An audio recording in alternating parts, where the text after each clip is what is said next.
How's it going, everybody? Welcome back. Wanted to do a quick little video on a tractor that I just picked up. So I'm not entirely sure. I don't remember what I put on the channel last year as far as the farm implements and stuff that I bought. One of which was a 856 International diesel with the D403 six-cylinder in it. I liked that tractor, but two reasons got me to sell it.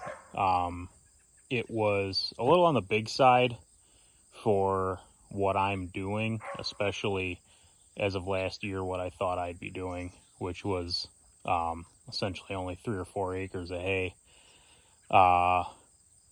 Admittedly, part of what I do is definitely just for the hobby of it, so the ends don't always have to justify the means. But in some capacity, running a 9-foot hay bind and a small square baler with an 856 was a little overkill. One tractor that I'd always gravitated towards was a 656 hydro diesel. I just thought that was kind of the cat's ass when it came to doing hay, just because of the hydro. But I don't know what the hell's going on over there. One big deterrent to me was the cost for the hydros, especially if they needed any sort of repair work. And the D282s in those are good engines, and like, I am by no means an expert, and I'm sure I'm going to end up pissing off a lot of the Farmall purists, but it just wasn't quite what I was looking for. I've been a follower of Pete Larson's channel, the Just a Few Acres Farm, since pretty early on, and one tractor that he and his channel introduced me to was the Farmall 706 and 756 with the Neuss D310 German diesel, as everybody calls them. And pretty much since then, for the past year or so, I have casually been on the hunt for a D310 powered 706, which I believe was only maybe 65, 6 and 7, or just 66 and 67, and then the short run of the 756s that had them. Well, after a lot of, I don't want to say failed bids, but just went higher than I cared to go. A lot of them had known transmission issues or were just junkers in some capacity, were the only ones that were really selling in the, call it $7,500 or less range, until this past Saturday, when, because of, let's say, essentially a lack of a description, I was able to pick up this. It's not the prettiest thing, but this is a 1967 Farmall 706 with the Neuss 310 German diesel. Purchased it from an estate. It's been sitting, but they put batteries in it and the tractor fired right up.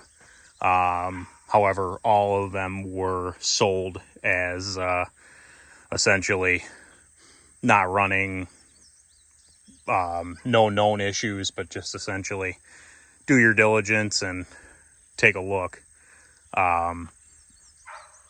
It was listed as just a 706. It did not notate it being a diesel. As you can tell, it's kind of an ugly duckling.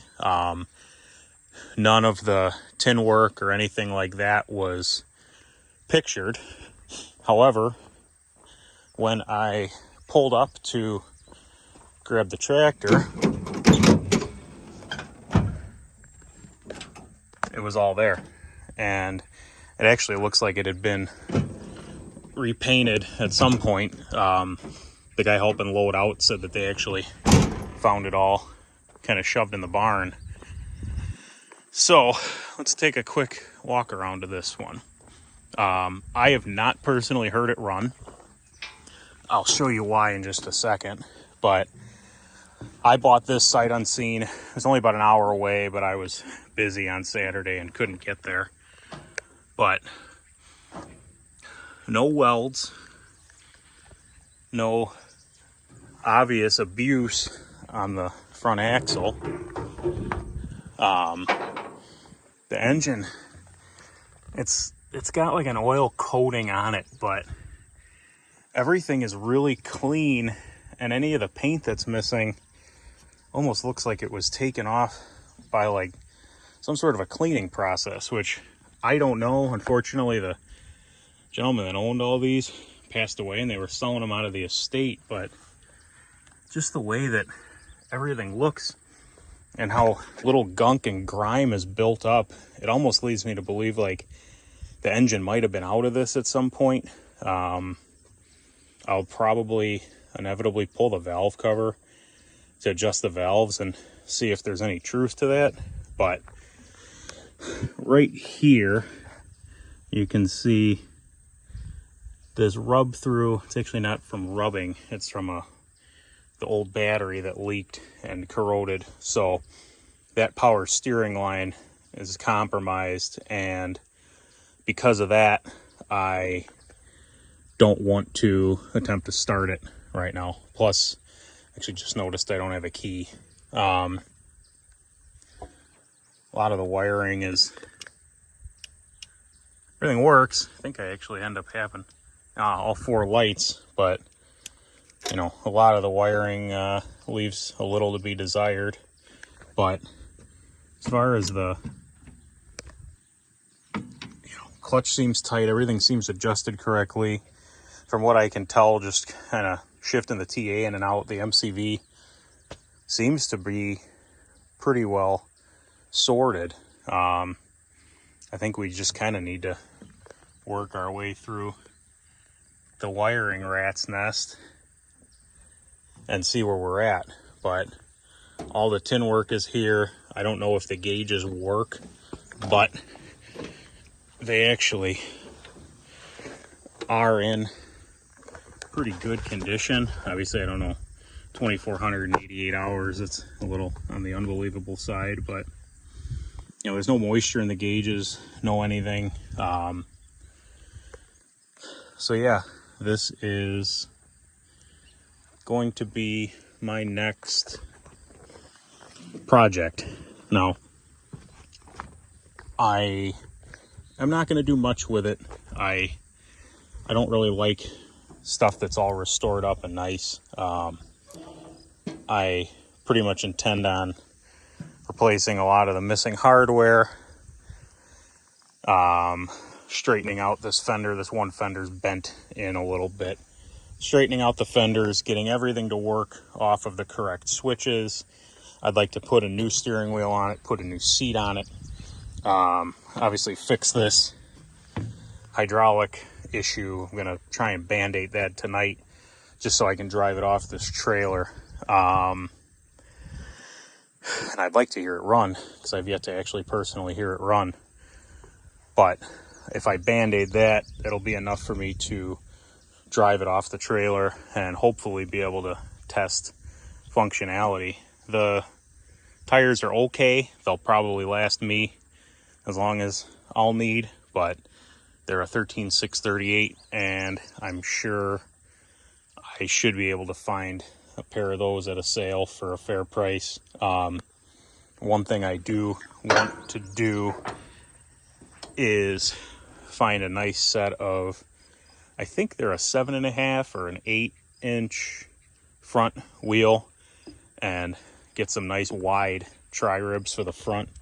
I owned a 4020 for a short period of time that had that set up, and it was just a really cool looking tractor.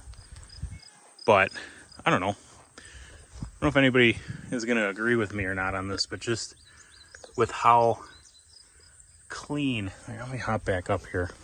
So I actually didn't really notice a lot of this until I was standing here staring at it on the trailer. But just how clean everything is and how it almost appears like everything's been apart to be cleaned. I'm almost wondering if there's been some attention to this engine. I'm not really sure what's going on here. It's like a piece of a belt, like a big conveyor belt. But yeah, I mean, fortunately this tire, if the other one was as nice as this one, I wouldn't even be thinking about it. But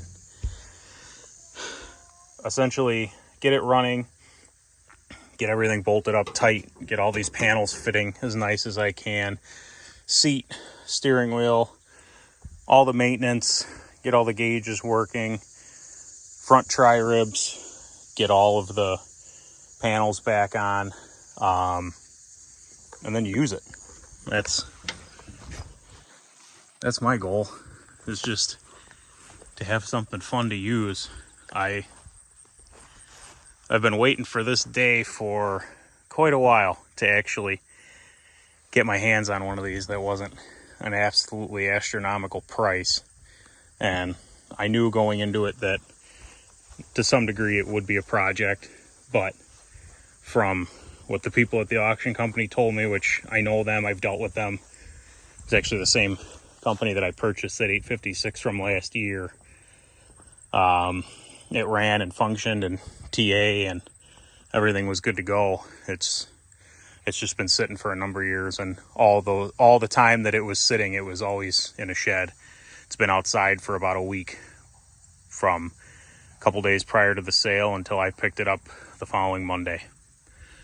Anyways, I'll try and maybe get some footage of getting this thing off the trailer and getting it running. I don't know if that'll be this video or in a following one, but thanks for watching. If you're liking it, please subscribe, share it, see if there's any Farmall fanatic friends that you know of, and we will see you next time. Thank you.